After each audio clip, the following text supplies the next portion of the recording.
उत्पत्ति अध्याय 41।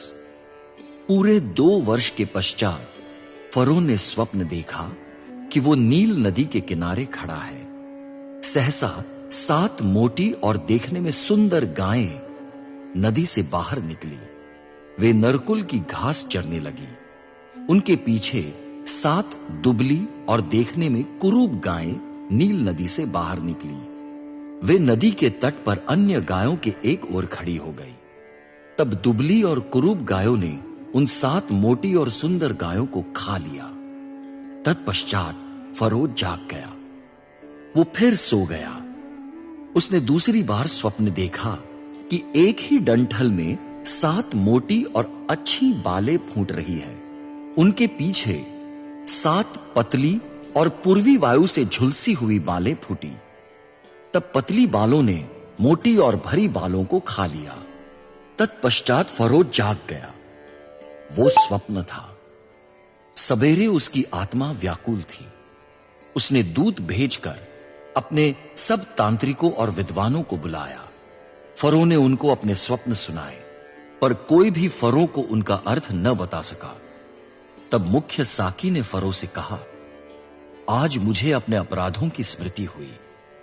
जब आप अपने सेवकों से क्रुद्ध हुए थे और मुझे तथा मुख्य रसोइये को अंगरक्षकों के नायक के घर में हिरासत में रखा था, तब हमने एक ही रात में एक एक स्वप्न देखा था। प्रत्येक स्वप्न का अपना एक विशेष अर्थ था।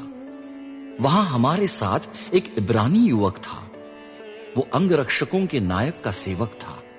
हमने उसे अपना अपना स्वप्न सुनाया और उसने हमें उनका अर्थ बताया। प्रत्येक व्यक्ति को उसके स्वप्न का अर्थ बताया। जैसा उसने हमें अर्थ बताया था वैसा ही हुआ। मुझे अपना पूर्व पद प्राप्त हुआ और मुख्य रसोइये को वृक्ष पर लटकाया गया। फरो ने दूत भेजकर यूसुफ को बुलाया। वे अविलंब उसे कारागार से बाहर लाए। यूसुफ ने बाल बनाए और वस्त्र बदले। तत्पश्चात वो फरो के सम्मुख आया। फरो ने यूसुफ से कहा, मैंने एक स्वप्न देखा है, किंतु उसका अर्थ बताने वाला कोई नहीं है। मैंने तुम्हारे विषय में सुना है कि तुम स्वप्न सुनकर उसका अर्थ बता सकते हो। यूसुफ ने फरो को उत्तर दिया, नहीं, मैं नहीं जानता, परंतु परमेश्वर फरो को कल्याणकारी उत्तर देगा। फरो यूसुफ से बोला, देखो, मैं स्वप्न में नील नदी के किनारे खड़ा था। सहसा 7 मोटी और सुंदर गायें नील नदी से बाहर निकली। वे नरकुल में घास चरने लगी। उनके पीछे 7 दुबली, देखने में बहुत कुरूप और कृश गायें निकली। मैंने ऐसे कुरूप पशु मिस्र देश में कभी नहीं देखे थे।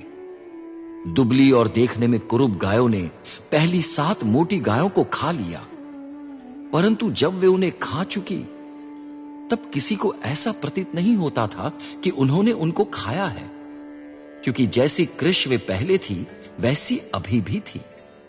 तब मैं जाग गया। फिर मैंने अपने स्वप्न में एक ही डंठल में 7 मोटी और अच्छी बालें फूटती हुई देखी।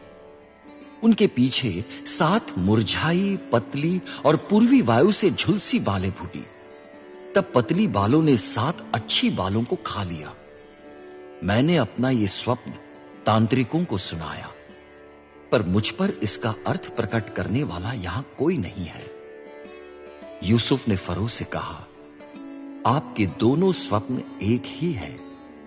जो कार्य परमेश्वर करने वाला है उसे उसने आप पर प्रकट किया है।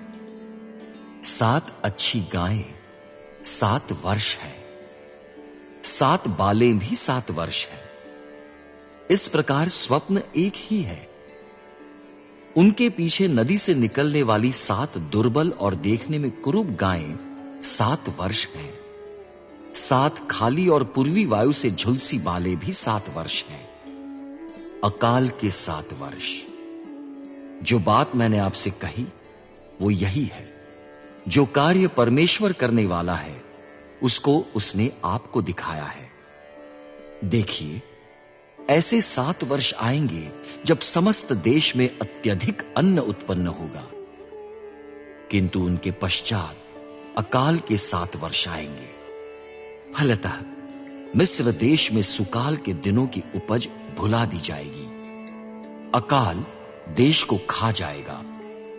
सुकाल के उपरांत आने वाले अकाल के कारण समस्त देश में सुकाल की उपज अज्ञात हो जाएगी, क्योंकि वो बहुत भयंकर अकाल होगा। आपको एक ही स्वप्न 2 बार इसलिए दिखाई दिया कि परमेश्वर द्वारा ये बात निश्चित की जा चुकी है और वो उसे शीघ्र ही कार्य रूप में परिणत करेगा। अब आप किसी समझदार और बुद्धिमान व्यक्ति को देखें और उसे मिस्र देश का प्रधानमंत्री नियुक्त करें। आप तत्काल देश में निरीक्षक भी नियुक्त करें। वे मिस्र देश के सुकाल के वर्षों में उपज का 5वां भाग ले। निरीक्षक आगामी सुकाल के 7 वर्षों में सब प्रकार की भोजन सामग्री एकत्र करें। वे आपके अधीन नगरों में भोजन के लिए अन्न के भंडार गृह खोले और अन्न की रक्षा करें। ये भोजन सामग्री देश के निमित्त अकाल के उन 7 वर्षों के लिए सुरक्षित रहेगी जो मिस्र देश पर आएंगे, जिससे मिस्र देश अकाल से विनष्ट न हो जाए। ये परामर्श फरो और उसके सब कर्मचारियों को भला लगा। फरो ने अपने कर्मचारियों से कहा, क्या हम इस व्यक्ति के सदृश जिसमें परमेश्वर का आत्मा है किसी दूसरे व्यक्ति को पा सकते हैं? अतः फरो ने यूसुफ से कहा, परमेश्वर ने तुम पर ही ये बातें प्रकट की, इसलिए तुम्हारे सदृश समझदार और बुद्धिमान व्यक्ति और कोई नहीं है। तुम मेरे देश के प्रधानमंत्री होंगे। मेरी प्रजा तुम्हारे आदेशों का पालन करेगी। केवल राज सिंहासन पर मैं तुमसे बड़ा रहूंगा। फरो ने यूसुफ से पुनः कहा, देखो, मैं तुम्हें समस्त मिस्र देश का प्रधानमंत्री नियुक्त करता हूं। फरो ने अपने हाथ से मुद्रा की अंगूठी निकालकर यूसुफ के हाथ में सौंप दी। उसने यूसुफ को महीन मलमल के वस्त्र पहनाए। उसने उसके गले में सोने की माला डाली। तत्पश्चात उसे अपने द्वितीय रथ पर चढ़ाया। लोग यूसुफ के सम्मुख पुकारते थे, घुटने टेको। इस प्रकार फरो ने यूसुफ को समस्त मिस्र देश का प्रधानमंत्री नियुक्त किया। फरो ने यूसुफ से यह भी कहा, मैं फरो हूं। तुम्हारी आज्ञा के बिना कोई भी मनुष्य समस्त मिस्र देश में न हाथ उठा सकेगा और न पैर। फरो ने यूसुफ का नाम साफनत पानेह रखा। उसने ओन नगर के पुरोहित पोटीफेरा की पुत्री आसनत से उसका विवाह करा दिया। यूं यूसुफ को मिस्र देश पर अधिकार प्राप्त हो गया। जब यूसुफ ने मिस्र देश के राजा फरो की सेवा में प्रवेश किया, तब वो 30 वर्ष का था। वो फरो के दरबार से निकलकर समस्त मिस्र देश में दौरा करने लगा। सुकाल के 7 वर्षों में खेतों में अत्यधिक अन्न उत्पन्न हुआ। जब मिस्र देश में प्रचुर मात्रा में अन्न था, तब यूसुफ ने सुकाल के 7 वर्षों की सब प्रकार की भोजन वस्तु को एकत्र किया। उसने नगरों में भोजन वस्तु जमा की। उसने प्रत्येक नगर में उसके आसपास के खेतों का अनाज जमा किया।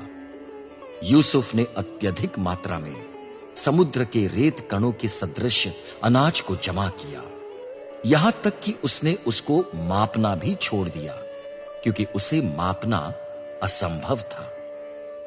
अकाल वर्ष के आगमन के पूर्व यूसुफ के 2 पुत्र उत्पन्न हुए। ओन नगर के पुरोहित पोटीफेरा की पुत्री आसनत ने उनको यूसुफ से जन्म दिया। यूसुफ ने ज्येष्ठ पुत्र का नाम मनश्शे रखा, क्योंकि वो कहता था, परमेश्वर ने मुझे मेरे सब कष्ट और पिता का समस्त परिवार भुला दिया है। उसने दूसरे पुत्र का नाम एफ्राइम रखा, क्योंकि वो कहता था, परमेश्वर ने मुझे उस देश में फलवंत किया है जहां मुझे विपत्तियां झेलनी पड़ी थी। मिस्र देश में सुकाल के 7 वर्ष समाप्त हुए। अकाल के 7 वर्षों का आगमन होने लगा, जैसा यूसुफ ने कहा था। सब देशों में अकाल था, किंतु मिस्र देश में अन्न था। जब मिस्र देश में भी अकाल पड़ा, तब प्रजा ने अन्न के लिए फरो की दुहाई दी। फरो ने मिस्र निवासियों से कहा, यूसुफ के पास जाओ, जो कुछ वो तुमसे कहे वही करना। जब अकाल समस्त देश में फैल गया, तब यूसुफ ने अन्न के भंडार गृह खोल दिए। वो मिस्र निवासियों को अन्न बेचने लगा। मिस्र देश में अकाल का रूप भयंकर था। अन्य देशों के लोग भी अन्न खरीदने के लिए यूसुफ के पास आने लगे।